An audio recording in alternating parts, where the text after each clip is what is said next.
दोस्तों, अगर आप भी जानना चाहते हैं कि मनुष्य को अपने कर्मों का फल कब और कैसे मिलता है, तो दोस्तों हम भागवत गीता के भाग 183 के माध्यम से विस्तार से समझेंगे। मनुष्य को कर्मों का फल भुगतना ही पड़ता है, क्योंकि इंसान ही अच्छे और बुरे कर्म करता है, पशु नहीं। इसलिए हम अपने कर्मों का फल अवश्य भुगतना पड़ेगा, चाहे देर हो या सवेर। कर्म सिर्फ हमें भुगतने ही पड़ेंगे। इसलिए कर्म करने से पहले एक बार अवश्य सोचें, क्या मैं यह सही कर रहा हूं?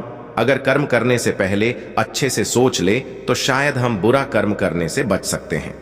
अगर आपने अपने आप को बचा लिया तो सजा से भी बचा लिया। आपने बुरा कर्म कर लिया तो एक ना एक दिन भगवान अवश्य सजा देगा। इस जन्म में नहीं, अगले जन्म में ही कर्मों का फल भोगना पड़ता है। श्री कृष्ण जी ने भी गीता में कर्मों को ही सबसे उत्तम बताया है, क्योंकि कर्म हो हमारे भाग्य का निर्माण करते हैं। अगर हम अच्छे कर्म करेंगे तो हमारे साथ अच्छा होगा, अगर हम बुरे कर्म करेंगे तो हमारे साथ बुरा ही होगा। कर्मों का फल कैसे मिलता है? भगवान की न्याय व्यवस्था बहुत ही ज्यादा सुदृढ़ है। कर्म का फल अच्छे कार्य करने वाले को अच्छा और बुरे कर्म करने वाले को बुरा फल अवश्य ही भोगना पड़ेगा। भगवान के देर भले ही हो जाए, मगर अंधेर हो ही नहीं सकता। जिसको आप देर समझते हैं वह देर भी नहीं है। यह भी पढ़े, धन और सुख कैसे पाएं? प्रभु ने प्रत्येक कर्म के फलित होने का समय पहले से ही निर्धारित कर रखा है। समय से पहले या पीछे फल की प्राप्ति नहीं होगी। प्रभु की प्रत्येक रचना, प्रत्येक नियम इतना ज्यादा गहरा है कि हर एक प्राणी उसको समझ या जान नहीं सकता। आज जो कर्म हम कर रहे हैं, परिपक्व होकर उनसे ही हमारे भाग्य की रचना होती है। हमारे भाग्य के निर्माता हम खुद ही हैं और प्रत्येक मनुष्य को उसके भाग्य के अनुसार उसे फल या कुफल अवश्य भोगना पड़ेगा ही। इस समय हम जो दुख भुगत रहे हैं, यह हमारे ही पिछले जन्मों का या इसी जन्म के हमारे किए गए पुण्यों या बुरे कर्मों का, पापों का फल है। प्रभु को दोष नहीं देना चाहिए। भगवान का एक विधान यह है कि हमारे कर्म, विचार और भावना को अनुसार ही हमें सुख या दुख की प्राप्ति होगी, और वह सुख या दुख हमें खुद को ही भोगना पड़ेगा। मनुष्य के कब किए हुए पाप का फल कब मिलेगा, इसका कुछ पता नहीं। भगवान का विधान विचित्र है। जब तक पुराने पुण्य प्रबल रहते हैं, उग्र पाप का फल भी तत्काल नहीं मिलता। जब पुराने पुण्य खत्म होते हैं, तब पाप की बारी आती है। यह भी पढ़े, शराबी को कैसे समझें और कैसे उसके साथ रहना सीखे। पाप का भोगना पड्डे डेचता ही पड़ता है।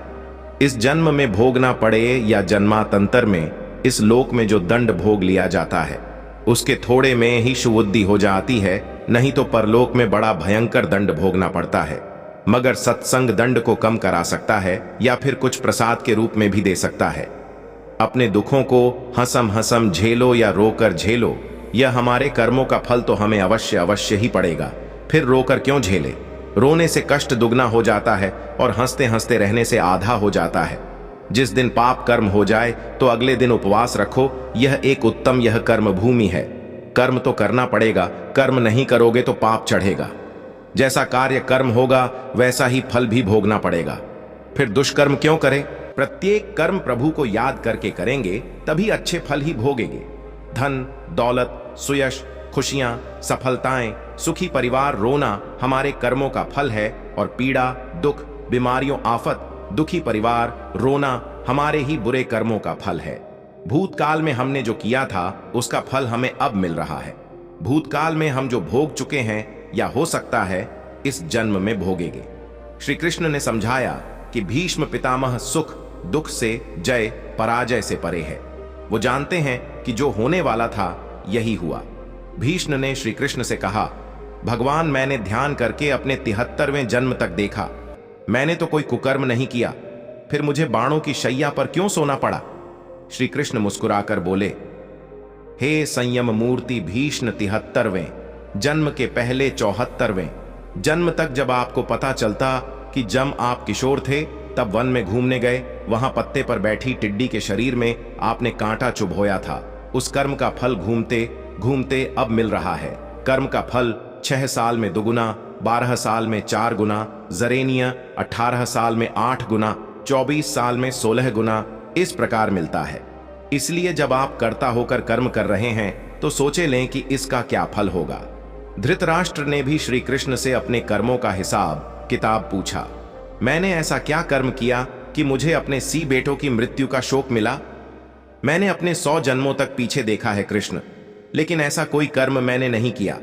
श्री कृष्ण ने अपने योग बल से धृतराष्ट्र ने देखा कि ये एक राजा थे और वो स्वादिष्ट व्यंजनों में खोए रहते थे।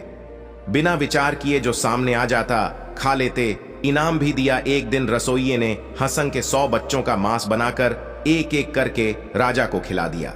श्री कृष्ण ने कहा, धृतराष्ट्र जी, आप स्वाद में अंधे हो गए, तभी आप इस जन्म में अंधे बने। तुम्हारे पुण्यों के प्रभाव से 100 जन्म तक तो तुम्हें फल नहीं मिला, लेकिन इस जन्म में हंस के 100 बच्चों को खाने का फल तुम्हें मिल गया, तभी तुम्हारे 100 पुत्र मारे गए। सोचो, साथ में क्या लाएं और क्या लेकर जाएंगे? मनुष्य को ऐसी कमाई इकट्ठी करनी चाहिए जो इस संसार में भी काम आए और मृत्यु के बाद उसे हम साथ में भी ले जा सके और हमारे ही काम और अगले जन्म में भी हमारे ही काम आ सके। सभी जानते हैं कि हम खाली हाथ नंगे इस संसार में आए और खाली हाथ ही जाना पड़ेगा। मृत्यु के समय यह धन, दौलत, जमीन, मकान, कंपोनेंट प्लेसमेंट, व्यापार, नौकरी, नाम, शोहरत, रिश्तेदार, भाई बहन, माँ बाप, सभी बच्चे किसी को भी साथ नहीं ले जा सकते। चाहे राजा सम्राट हो या कोई भिखारी हो, इसलिए इतना मोह, इतना ज्यादा लगाव इनसे क्यों रखें? साथ में हमारे जाएंगे सिर्फ हमारे अपने किए हुए अच्छे या बुरे कर्म, कीर्ति या अपकीर्ति, दान, धर्म, परोपकार, दुखियों की सेवा, पुण्य जो भी हम इस जन्म में करेंगे, यह अवश्य साथ जाएगा और हमारे ही काम आएगा। हमें प्रत्येक दिन जब भी हमारा मन शांत हो, आंखें बंद करके 2-4 मिनट ये सोचना अवश्य चाहिए कि हम इतनी बड़ी अशांति को क्यों अपने साथ क्यों बांधे हुए हैं। यह भाग दौड़, तनाव, ताना बाना मकड़ी के जैसा जाला बुनकर खुद उसमें उलझे हुए क्यों हैं और किसके लिए? 3, जो हमें बुरा लगता है यह दूसरे को कभी मत दो, जैसे कि कड़वी बात, गाली, गुस्सा, बेइज्जती, असम्मान, अपमान, गला सड़ा या खोट वाला खाने का पीने का सामान इत्यादि। कर्म का महत्व, जो चीजें हमें अच्छी लगती है वह दूसरों को जरूरतमंद को बिना मांगे भी दो, जैसे कि आम, लक्ष्मी, मिठी बातें, सद्व्यवहार, सम्मान, खाने पीने के अच्छे अच्छे बढ़िया सामान दोनों हाथों से बांटो, लूटा दो, परोपकार करो, दान धर्म करो। संतों ने कहा भी है, जो कुछ तुम समेटते हो यह तो सपना है, जो लुटा रहे हो यो केवल अपना है। इसलिए जितना लुटाओगे वो ही तुम्हारे साथ जाएगा, तुम्हारे काम आएगा। सिर्फ तुम्हारे ही याद रखो कि संसार की किसी भी वस्तु से मनुष्य का स्थायी संबंध नहीं है। यह शरीर, मकान, रुपये, पैसे, जमीन, जायदाद, स्त्री, पुत्र, परिवार, बांधे, मित्र, दोस्त, कोई भी साथ रहने वाला नहीं है। एक दिन इन सब वस्तुओं को ज्यों का त्यों छोड़कर यहां से चल देना है। जब जाएंगे तब साथ में कुछ भी ले नहीं जाएंगे। सिर्फ भगवान साथ छूटने वाला नहीं है। साथ में एक छोटा सा तिल भी नहीं ले जा सकते। आप कितने भी उपाय कर लो, सारे उपाय यहीं धरे रह जाएंगे। सिर्फ भगवान नारायण प्रभु की भक्ति, लॉजिकली दुखियों की सेवा, दान, पुण्य साथ में अवश्य जाएगा। साथ में जो जाएगा वही तो अपना हुआ। साथ में जो नहीं ले सकते वे सब पराया हुआ। जीते जी उन पराई वस्तुएं से मोह क्यों रखें? आप गंभीरता को जकर विचार करें। साथ में एक तिल भी नहीं ले जाने पाएंगे तो फिर अशांति, हाय, छीना झपटी क्यों? किसके लिए? भगवान का हुक्म है, हर कार्य प्रभु के निमित्त समझकर फल प्रभु पर छोड़ दो। वो कभी बुरा करेंगे ही नहीं। तो सोचो, फिर दुख क्यों करें? दुख, सुख भी एक सोच के कारण ही तो है। दुख को भी सुख मानो, प्रभु सुख ही सुख कर देंगे। यदि मोक्ष की इच्छा है तो विषयों विष के समान दूर से ही त्याग दें और संतोष, दया, सरलता अमृत के समान नित्य पूर्वक भक्ति करता है। एक साधु एक गांव में हर रोज भिक्षा मांगने जाता था। जिस घर में भी जाता कोई आटा, दाल या चावल कुछ भी दे देता और वह अपना इस तरह पेट भर लेता था। उसी गांव में एक व्यक्ति उसको हर रोज भिक्षा मांगने पर गोबर डाल देता और यह कहकर डांट देता कि भगवान ने हाथ पैर दे रखे हैं, कुछ काम करके खा ले। वह साधु चुपचाप गोबर लेकर आ जाता और एक तरफ ढेर लगा देता। ऐसे करते करते उस गोबर बहुत बड़ा ढेर बन गया। साधु भी हर रोज भिक्षा मांगने जाता, वह आदमी हर रोज ही उसको गोबर डाल देता और गांव के लोग खाना देते। ऐसे करते करते दोनों का समय बीत गया और जब दोनों अपनी जीवन यात्रा पूरी कर भगवान के घर पहुंचे तो गोबर डालने वाले इंसान को खाने में भगवान के घर गोबर मिला तो उसने कहा, भगवान से कहा, हे प्रभु, मैं गोबर कैसे खा सकता हूं? भगवान ने कहा कि जब साधु तेरे घर भिक्षा मांगने जाता था, जिसका कोई और भिक्षा मांगने के सिवाय कोई चारा नहीं था, तो आप उसको भिक्षा में गोबर देते थे। वही गोबर का ढेर अब इतना बड़ा हो गया कि आपके खाने के हिस्से में अब गोबर भी आएगा। तो उस व्यक्ति ने भगवान के पैर पकड़ लिए और कहने लगा, भगवान, मैं गोबर नहीं खा सकता, कृपया इस समस्या का कोई समाधान बताओ। भगवान ने कहा, कर्मों का फल अवश्य ही भोगना पड़ता है। अब वो इंसान प्रभु के आगे रोए और गिड़गिड़ाए, कृपया करके इस समस्या कोई समाधान हो तो बताओ। भगवान बोले, सारे गोबर को आप हर रोज एक कपड़े में डालकर पानी के साथ धोते रहो, इस प्रकार आपके कर्म कट जाएंगे। ऐसे करते करते उसको गोबर को धोने में कम से कम 1 साल लगा और सबसे लास्ट में गोबर का जो आखिरी अशम भुस और घास के कुछ हिस्सा कपड़े के ऊपर रह गया। तो भगवान बोले, अब आपको ये हिस्सा तो खाना ही पड़ेगा।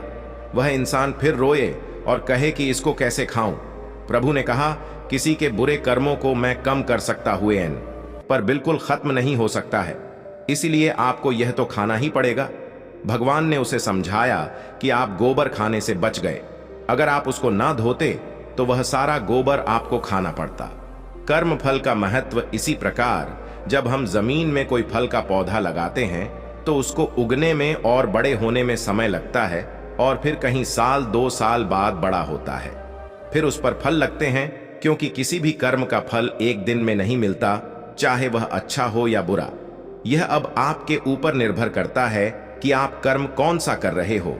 फल मिलने में समय जरूर लगेगा, पर मिलेगा जरूर। यही समय और परमात्मा का नियम है कि हमारे द्वारा किए गए हर कर्म का सुख और दुख हमारे कर्मों के ऊपर ही निर्भर करता है। हमें सुख और दुख अपने द्वारा किए गए कर्म का हिसाब किताब चुकता कर रहे हैं। कर्मों का फल हमें अवश्य ही भुगतना ही पड़ेगा। इसलिए जब हम किसी को दान देते हैं तो सोच समझ कर दें, क्योंकि एक दिन हमें वह डबल होकर मिलेगा। इसी प्रकार हर काम करते समय भी ध्यान रहे थे कि हम कौन सा काम सही कर रहे हैं, कौन सा गलत हो रहा है, इसलिए कभी भी भूलकर भी किसी की आत्मा ना दुखाए। दोस्तों, क्या आपने कभी सोचा है कि कभी कभी जब आप कोई कार्य करना नहीं चाहते तो भी आपको कौन सी शक्ति ऐसा करने हेतु बाध्य करती है? मेरे विचार अनुसार यह कर्म का नियम है जो हमें समस्त कार्य स्वेच्छा से या कभी कभी अनिच्छा से करने हेतु बाध्य करता है। कर्म के नियम से कोई मुक्त नहीं रह सकता। दुर्योधन ने भी कहा था, मैं कर्म के सिद्धांत का सार जानता हूं, मैं जानता हूं कि क्या सही है और क्या गलत, किंतु फिर भी मैं अज्ञात शक्तियां द्वारा कर्म करने हेतु बाध्य किया जाता है। कर्मयोग से बचने के लिए यहां संसार में कोई साधन नहीं है, साथ ही हम अपने किए हुए कर्म को कहीं नहीं छिपा सकते हैं। आनंद से भी प्राणी उत्पन्न होते हैं, आनंद में ही जीते हैं तथा अंत में आनंद में ही प्रविष्ट हो जाते हैं। मनुष्य अपने ही कर्मों का शुभ एवं अशुभ फल भोगता है, ईश्वर उसे सुख दुख नहीं देते। आराध्य का स्मरण ही सुमिरन है और सुमिरन आराध्य के प्रति श्रद्धानिष्ठ बनने की सतत प्रक्रिया है। मन, प्राण, बुद्धि और इंद्रियों का एकाकार ही मानव शरीर की भौतिकवादी संरचना है। इसमें दुख और सुख समाहित है। प्रतिकूल परिस्थितियां दुख का आभास देती हैं और अनुकूल परिस्थितियां सुख का बोध कराती हैं। ये दोनों हमें प्रभु की कृपा से ही प्राप्त होते हैं, जो प्रत्येक मनुष्य के अपने अपने कर्मों, अकर्मों, विकर्मों और सकर्मों का प्रतिफल है। यह परिवर्तनशील है और प्रारब्ध के ही अंश हैं। न चाहते हुए भी मनुष्य दुख और सुख भोग कर मिटा देता है, चाहकर भी उसमें परिवर्तन नहीं कर सकता। जब हम दूसरों की खुशहाली देखें तो यह नहीं समझ लेना चाहिए कि वे सुख भोग रहे हैं। यदि हम उनसे पूछें तो सुख में भी दुख के कई कारण निकलेंगे। यदि उनके पास धन अधिक है तो भय और मोह रहेगा। ये राग, द्वेष आदि गुणों और अवगुणों से उत्पन्न होते हैं। जब गुणों से राग उत्पन्न होता है तो मनुष्य शांत और अंतर्मुखी हो जाता है। यदि अवगुणों के प्रभाव से द्वेष होता है तो मनुष्य क्रोधी और ईर्ष्यालु हो जाता है। पूर्व प्रारब्ध को सुख और दुख मानने वाले मनुष्य संघर्ष करके इसे सरलता पूर्वक मिटा देते हैं। जो लोग प्रारब्ध को नहीं मानते वे रो रो कर समय काटते हैं। यहां यह समझना श्रेयस्कर होगा कि मनुष्य की इच्छा से कुछ नहीं होता, समय से ही वह सब कुछ होता है। आध्यात्मिक जागृति से ही विसंगतियां दूर होती हैं। इस भौतिकता को सर्वस्व समझ लेना भारी भूल है। इस अथाह ब्रह्मांड में हम पृथ्वी के जीव तो अंश मात्र ही अपनी अपनी उपस्थिति दर्ज करा रहे हैं। हमें उत्पन्न और नाश करने वाले तथा दृश्य एवं अदृश्य अवस्थाओं में जीवों के संचालन का बृहद कार्यक्रम निर्धारित करने वाले कुछ अन्य तत्व भी है। कहने का तात्पर्य यह है कि सारी परिस्थितियों के कार्यकलाप का लेखा जोखा जरूर होगा, जिससे दुख और सुख समाहित होगा। इसकी गणना जीवों को नहीं मालूम होती। इस जीवन चक्र में परम कारण का रहस्य आध्यात्मिक चिंतन के ज्ञान से ही संभव है। पृथ्वी के सर्वोच्च पद पर आसीन होकर भी हम प्रभु के इस परम कारण को नहीं समझ सकते। श्रुतियों और शास्त्रों में जगह जगह कहा गया है कि पर ब्रह्मा ही जगत का कारण है, जो आनंदमय है। आनंद से भी प्राणी उत्पन्न होते हैं, आनंद में ही जीते हैं तथा अंत में आनंद में ही प्रविष्ट हो जाते हैं। मनुष्य अपने ही कर्मों का शुभ एवं अशुभ फल भोगता है। ईश्वर उसे सुख दुख नहीं देते। आराध्य का स्मरण ही सुमिरन है और सुमिरन आराध्य के प्रति श्रद्धानिष्ठ बनने की सतत प्रक्रिया है। इस आराधन प्रक्रिया को जो जितने मनोयोग से निष्पादित करता है वह उतना ही आत्मतोष की अनुभूति करता है। आत्मतोष की यह संजीवनी उसे तनाव मुक्त रखने के साथ ही शांत सुखद जीवन जीने एवं कार्यक्षेत्र में सफल होने की अक्षय ऊर्जा प्रदान करती है। सुमिरन का सुख लाभ अप्रत्यक्ष एवं अनिर्वचनीय है। नित्य नियम पूर्वक किया जाने वाला सुमिरन नैतिक अनुष्ठानिक श्रेणी में आता है। आपको एक कहानी के माध्यम से मैं आपकी आंखें खोलने का प्रयास करता हूं। एक गांव में जमींदार और उसके एक मजदूर की साथ ही मौत हुई। दोनों यमलोक पहुंचे। धर्मराज ने जमींदार से कहा, आज से तुम मजदूर की सेवा करोगे। मजदूर से कहा, अब तुम कोई काम नहीं करोगे, आराम से यहां रहोगे। जमींदार परेशान हो गया। पृथ्वी पर तो मजदूर जमींदार की सेवा करता था, पर अब उल्टा होने वाला था। जमींदार ने कहा, भगवान, आपने मुझे यह सजा क्यों दी? मैं तो भगवान का परम भक्त हूं। प्रतिदिन मंदिर जाता था, देसी घी से भगवान की आरती करता था और बहुमूल्य चीजें दान करता था। धर्म के अन्य आयोजन भी मैं करता ही रहता था। मजदूर ने कहा, भगवान, मैं गरीब मजदूर था। दिन भर जमींदार के खेत में मेहनत मजदूरी करता था। मजदूरी में उनके यहां से जितना मिलता था उसी में परिवार के साथ गुजारा करता था। मोह माया से दूर जब समय मिलता था तब भगवान को याद कर लेता था। भगवान से कभी कुछ मांगा नहीं।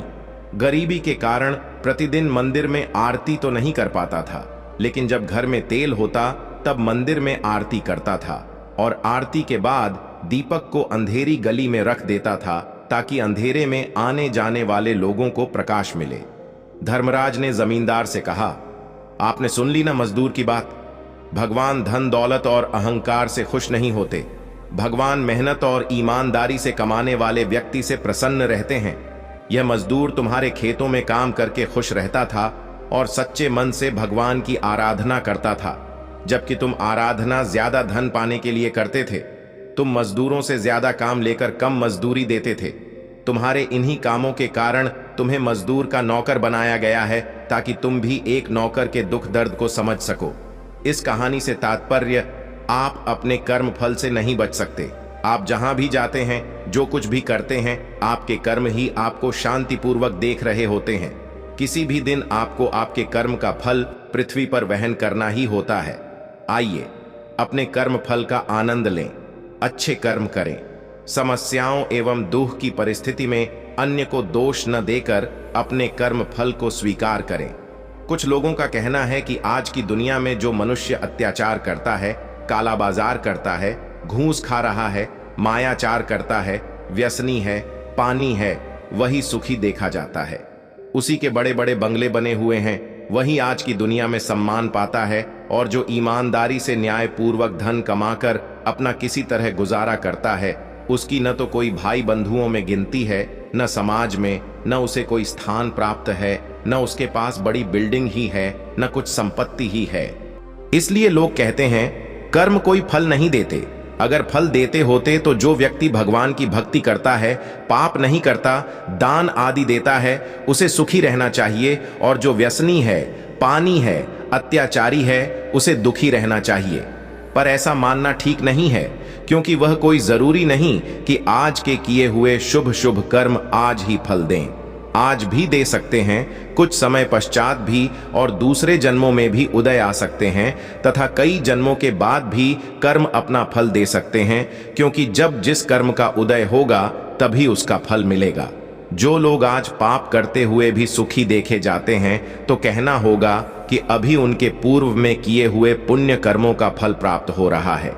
अभी जो कुछ कर रहा है उसका फल भी भविष्य में प्राप्त होगा। पापी के लिए किसी ने कहा है, जब तक तेरे पुण्य का बीता नहीं करार, तब तक तेरे माफ हैं, अवगुण करो हजार। श्रीमद् भागवत गीता में मनुष्य के पाप कर्मों का विश्लेषण किया गया है। बताया गया है कि जो व्यक्ति समस्त पाप कर्मों के फलों, बंधनों का अंत करके भौतिक जगत के द्वंद्वों से मुक्त हो जाता है और भगवान की भक्ति में लग जाता है, उनके सारे पाप कर्म, चाहे वे फलीभूत हो चुके हों, सामान्य हों या बीज रूप में हों, क्रमशः नष्ट हो जाते हैं। जिस प्रकार जब बीज बोया जाता है तो वह तुरंत वृक्ष नहीं बन जाता, इसमें कुछ समय लगता है। पहले एक छोटा सा अंकुर रहता है, फिर यह पौधे का रूप धारण करता है और उसके बाद वह वृक्ष बनता है। वृक्ष बनने के बाद ही इसमें फूल आते हैं, फल लगते हैं, और तब बीज बोने वाले व्यक्ति फूल तथा फल का उपभोग कर सकते हैं। इसी प्रकार जब कोई मनुष्य पाप कर्म करता है तो बीज की ही भांति इसके भी फल मिलने में समय लगता है। इसमें भी कई अवस्थाएं होती हैं। भले ही व्यक्ति में पाप कर्मों का उदय होना बंद हो चुका हो, भले ही उसने पाप कर्म करना बंद कर दिया हो, किंतु पूर्व में किए गए पाप कर्म का फल तब भी मिलता रहता है। कुछ पाप तब भी बीज रूप में बचे रहते हैं, कुछ फलीभूत हो चुके होते हैं, जिन्हें हम दुख तथा वेदना के रूप में अनुभव करते हैं। कहा जाता है कि संगति गुण अनेक फल, घुन गेहूं की संगति करता है। गेहूं की नियति चक्की में पिसना है। गेहूं से संगति करने के कारण ही घुन को भी चक्की में पिसना पड्ड देखता है। देखा जाता है कि किसी जातक के पीड़ित होने पर उसके संबंधी तथा मित्र भी पीड़ित होते हैं। इस दृष्टि से सज्जनों का संग साथ शुभ फल और अपराधियों, दुष्टों का संग साथ अशुभ फल की पूर्व सूचना मिल जाती है। किसी भी अपराधी से संपर्क, उसका आतिथ्य या उपहार स्वीकार करना भयंकर दुर्भाग्य विपत्ति को आमंत्रण देना है। अतः यश अपयश, उचित अनुचित का हर समय विचार करके ही कोई काम करना चाहिए, क्योंकि इन्हीं से सुखद दुखद परिस्थितियां बनती हैं। इन्हीं के अनुसार भविष्य का निर्धारण होता है। अगर हमें बेवजह प्रशंसा मिले तो उस पर बहुत अधिक उत्साहित और खुश होने की बजाय अपनी वास्तविकता को याद रखना चाहिए। इसी प्रकार अगर अकारण कुछ बुरा होता है तो दुखी होने की बजाय सत्य को स्वीकार करना चाहिए। जो हो रहा है उसका आकलन करना चाहिए और अपने दिल की पुकार को ही सुनना चाहिए। चाहे हालात अच्छे हों या बुरे, अपने दिल की आवाज को कभी अनसुना ना करें। यही हम सबको हमेशा सही रास्ता दिखाएगा। भविष्य हमारे भूतकालीन कार्यों का परिणाम ही है। आज हम हमारे बीते हुए कल के कर्मों का फल वहन कर रहे हैं, परंतु हम अच्छे कार्य करके, अच्छा सोच कर तथा मानवता की सेवा करके बुरे कर्मों के प्रभाव को परिवर्तित कर सकते हैं। अच्छे कार्य करते रहिए और दूसरों से शुभकामनाएं प्राप्त करते रहिए। यही कर्म के नियम का समाधान है। दोस्तों, अगर आपको वीडियो अच्छी लगी हो तो लाइक, कमेंट और शेयर जरूर करें और हमसे जुड़े रहने के लिए चैनल को जरूर सब्सक्राइब कर लें।